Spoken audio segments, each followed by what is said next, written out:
প্রধানমন্ত্রী এবং তার সাথে সংসদ নেতার ভূমিকাটা প্রায় অঙ্গাঙ্গিভাবে জড়িত। এই দুই ক্ষেত্রে একত্রে প্রধানমন্ত্রী এবং প্রধানমন্ত্রী লিডার অব দি হাউস থাকতে কোনো অসুবিধা নেই। আবার ত্রয়োদশ সংশোধনী বাতিলের যে বা এটা অ্যাপিলেট ডিভিশনে পেন্ডিং আছে, তার মানে রিভিউতে পেন্ডিং আছে, সেটাও ডিসপোজ অফ হওয়ার পর্যায়ে আছে যদি শুনানি হয়। সেই দুটো ক্ষেত্রেই আমরা আশা করি যে তত্ত্বাবধায়ক সরকার পদ্ধতি আদালতের রায়ের মাধ্যমে পুনঃপ্রতিষ্ঠিত হবে। তারপরেও জাতীয় সংসদের এখতিয়ার আছে, লেজিসলেচারের সম্পূর্ণ এখতিয়ার আছে নতুন করে লেজিসলেট করার। সেই ক্ষেত্রে ত্রয়োদশ সংশোধনীতে যেভাবে তত্ত্বাবধায়ক সরকারটা প্রতিষ্ঠিত হয়েছিল সেই বিধানের বাইরে, অর্থাৎ জুডিশিয়ারিকে, বিচার বিভাগকে বাইরে রেখে আর কোনো অপশন কয়েকটি রাখা যায় কিনা, যেহেতু জুডিশিয়ারিকে বাইরে রাখার ক্ষেত্রে মোটামুটি একটা ঐক্যমত্য আছে বিচার বিভাগকে বিতর্কের বাইরে রাখার জন্য। তো সেই অপশনগুলো আলোচনা অনেকদিন হয়েছে। আজকে একটা ড্রাফট মোটামুটি সবার মতামতের প্রেক্ষিতে ঐক্যমত্য কমিশন থেকে প্রণয়ন করা হয়েছে, কিন্তু সেইখানেও কোনো অবজারভেশন আছে কিনা, ছোটখাটো কোনো সংশোধনী আনতে হবে কিনা, সেটা যার যার দলীয় ফোরামে আলোচনা করে আগামীকালকে পরশুদিন সকালে উপস্থাপনের জন্য ওনারা সময় নির্ধারণ করেছেন।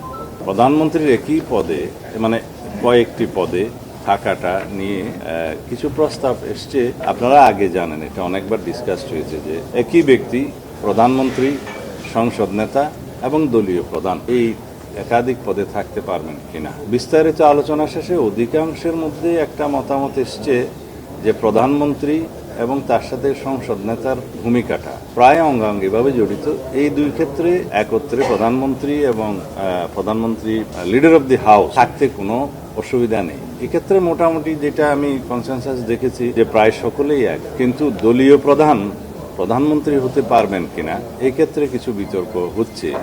তা আমাদের দলের অবস্থান, আমরা যৌক্তিকভাবে লিখিত প্রস্তাবও আগে জমা দিয়েছিলাম আমাদের দলের পক্ষ থেকে, এবং প্রথম পর্ব এবং দ্বিতীয় পর্বের আলোচনা তো আমরা সেই একই যুক্তিগুলো দিয়েছি। তার মধ্যে আপনাদের মাধ্যমে জাতিকে জানানোর জন্য কয়েকটি যুক্তি আমি আপনাদের মাধ্যমে উপস্থাপন করতে চাই। পৃথিবীর গণতন্ত্রের সূতিকাগার হিসাবে আমরা যুক্তরাজ্যের উদাহরণটা দিয়ে থাকি, সেখানেও দলীয় প্রধান এবং প্রধানমন্ত্রী একই ব্যক্তি হয়ে থাকে। কয়েকটি দেশে মাঝে মধ্যে এটার ব্যতিক্রম হয়ে থাকে, তবে সেটা সংসদীয় দলে যারা সরকারি দলের যে পার্লামেন্টারি পার্টি হয়, সেই পার্টি ডিসাইড করে যে পার্টি কাকে প্রধানমন্ত্রী হিসেবে সিলেক্ট করবে। সেটা কোনো ইলেকশন প্রসিডিউর নয়। যারা মেজরিটি পার্টি হয়, পার্লামেন্টে হয়, তারা পার্লামেন্টারি পার্টি ফর্ম করে তারা ডিসাইড করে কোন ব্যক্তি প্রধানমন্ত্রী হবেন। এখন সেই ব্যক্তি যদি কোনো একটা দলের প্রধান হন, সেই ক্ষেত্রে তাকে এটা অযোগ্য ঘোষণা করা হয় না বা অযোগ্যতা থাকে না, কারণ এটা একটা ডেমোক্রেটিক প্র্যাকটিস যে ডেমোক্রেসিতে কোনো ব্যক্তি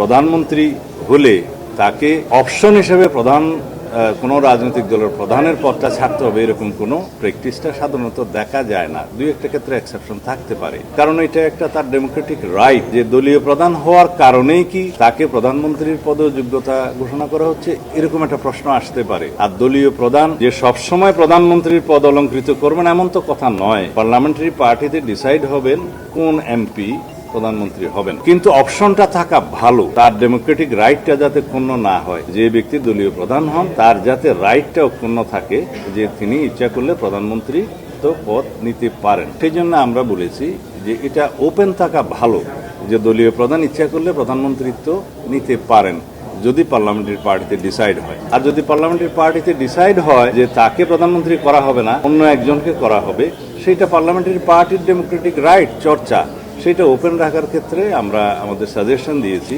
এবং পৃথিবীর বিভিন্ন দেশের উদাহরণ টেনে আমরা বলেছি যে যেহেতু দলীয় প্রধানমন্ত্রিত্ব হওয়ার ক্ষেত্রে কোনো যোগ্যতা হতে পারে না, সেই জন্য এই অপশনটা থাকা উচিত, তার ডেমোক্রেটিক রাইটটা অক্ষুণ্ণ থাকা উচিত যে দলীয় প্রধান ইচ্ছা করলে যদি পার্লামেন্টারি পার্টি ডিসাইড করে তিনি প্রধানমন্ত্রী হতে পারবেন। এটা হচ্ছে আমাদের যুক্তি। তো সুতরাং এই ডিবেট হয়তো আরো কয়েকদিন আরো হয়তো বেশি চলতে পারে বা একদিন চলতে পারে। এটা আগামীকাল শুরু হবে, ওনারা যেটা বলেছেন যে আগামীকালকে এই ইস্যুটা দিয়ে শুরু করবেন। তো দেখা যাক, হয়তো আমরা বিশ্বাস করি যে এটা রিজনেবলি আমাদের দেশের প্র্যাকটিস অনুসারে, পৃথিবীর বিভিন্ন লার্জেস্ট ডেমোক্রেটিক যে সমস্ত কান্ট্রিজগুলো আছে সেটার প্র্যাকটিস অনুসারে এবং আমাদের দেশের বাস্তবতা অনুধাবন করে সেই বিষয়টা সবাই বিবেচনা করবেন বলে আমরা আশা করি আমরা একটা জায়গায় আসতে পারবো। আমরা প্রায় তো কাছাকাছি এসেছি। এই প্রধানমন্ত্রী পদে এবং রাজনৈতিক দলের প্রধানমন্ত্রী একই সাথে লিডার অব দি হাউস হওয়ার ক্ষেত্রে দুইটা বিষয়ে তো প্রায় সবাই একমত যে লিডার অব দি হাউস এবং প্রধানমন্ত্রী একই ব্যক্তি হতে পারেন। বিতর্কটা এখন চলছে যে দলীয় প্রধানের পদে উনি থাকতে পারবেন কিনা, সেটা আলাপ আলোচনার মধ্য দিয়ে হয়তো এক জায়গায় আসতে পারবো। আমরা আমাদের পজিশনটা জানালাম এবং যৌক্তিকভাবে জানালাম, ইনস্টেন্স দিয়ে জানালাম যে দলীয় প্রধানের পদে থাকাটা তো যোগ্যতা হতে পারে না। আর তাছাড়া এটা একটা ডেমোক্রেটিক রাইট হরণ করা হবে সেই ব্যক্তির, যে শুধুমাত্র দলীয় প্রধান থাকার কারণেই কি প্রধানমন্ত্রী পদে তাকে বিবেচনা করা হবে না। এটা রাইট হচ্ছে ডেমোক্রেটিক্যালি পার্লামেন্টারি পার্টির মেজরিটি পার্টির ডিসিশন যে তারা কাকে মনোনয়ন দেবে প্রধানমন্ত্রীর পদে। পার্টির প্রধানকেও দিতে পারেন, অন্য একজনকেও দিতে পারেন, সেটা ওপেন থাকা উচিত, অপশনটা থাকা উচিত। এখানে হাত বেঁধে দেওয়া ঠিক হবে না, এটা ডেমোক্রেসির বিরুদ্ধে যাবে অনেকটা।